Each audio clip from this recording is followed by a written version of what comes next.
1992, le loup revient en France par les Alpes italiennes. 2017, le maire de Cornus, sur le plateau du Larzac en Aveyron, prend un arrêté pour interdire aux enfants de sortir seuls dans la rue à cause du loup.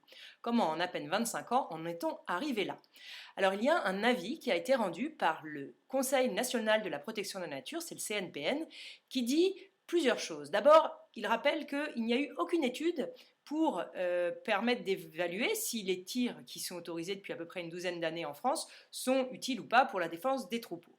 Ensuite, il rappelle un certain nombre de faits. Il rappelle d'abord qu'il y a 2 fois moins d'exploitation ovine entre 2000 et 2011, qu'il y a moins de cheptels, mais que les troupeaux sont plus gros, voire beaucoup plus gros, plus 41% en 10 ans.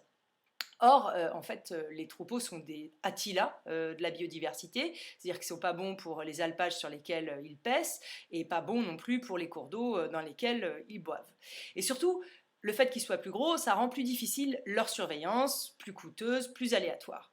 Du coup, le CNPN adresse une question centrale dans la crise actuelle, et si ça n'était pas aussi aux éleveurs de s'adapter à la présence du loup.